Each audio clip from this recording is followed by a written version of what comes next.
Guys, I'm in one of the library rooms, and this is just going to be like a short little practice of something that I may bring to the table at my Reddit Goddess YouTube community.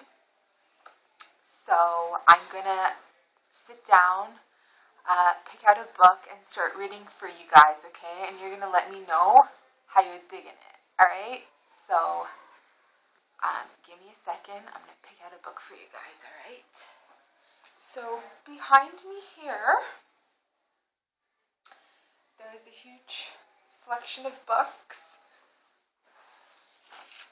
but they're closed off. So I will pick out two books that I just picked out. One is called The Atmosphere of Love. That's funny. I chose a book on that. It's The Atmosphere of Love. And the other is Archie's Secret.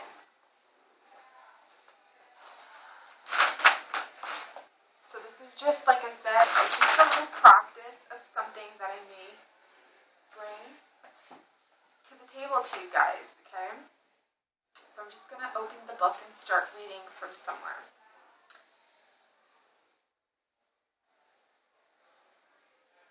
In the Glen, page 33. Graham's mind, and though it was a very dim, misty light, it did show him the right thing was to ask his father to forgive him, and tell him he was sorry for his disobedience. Do you know what the light was? It was the first gleam of God's Holy Spirit shining into a dark little heart. And thus, he was helped to talk to his father properly. And Mr. Morton, on his side, was so pleased to see Graham penitent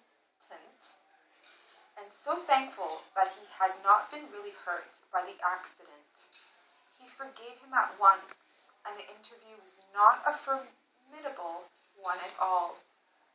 As his father left the room, Graham thought that perhaps it was Miss Forbes's prayer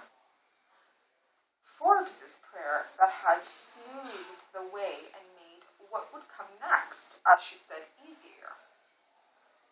The old spirit came back presently. He wanted to get up and was bent on having his own way. But Miss Forbes could be firm as well as kind.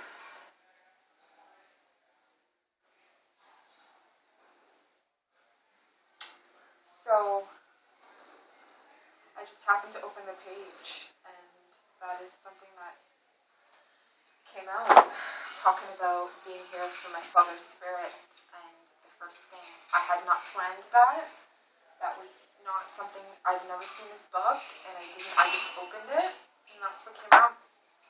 So these are ancient books, and again, this is just a little practice, something that I'm looking perhaps to maybe do for you guys. I may do a little series of me reading for you guys, but you guys have to let me know if you're into this type of stuff, okay?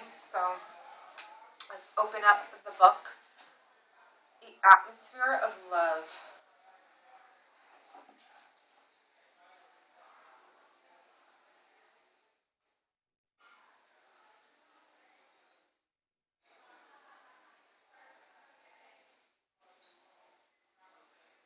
Well, it started off with the top saying Atmosphere of Love, but because I did not continue from the page earlier, it's going to sound cut out, okay?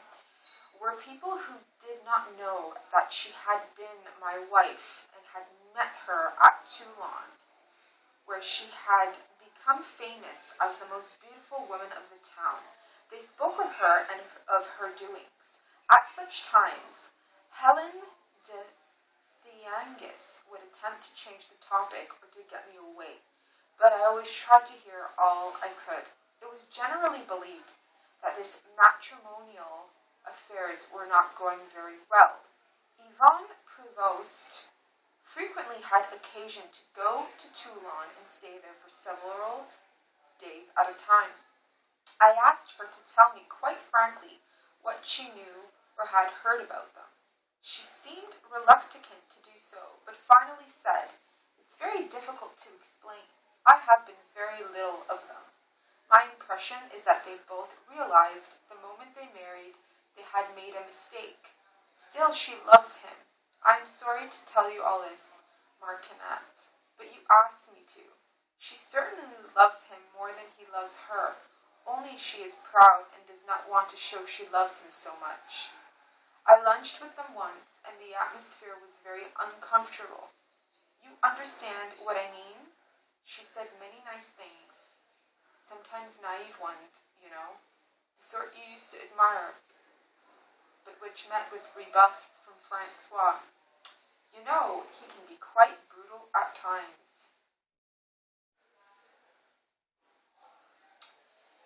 So, these are just little mini ideas that I have to deliver to you guys. I'm very into reading. It's always been a fantasy and a dream of mine to thoroughly develop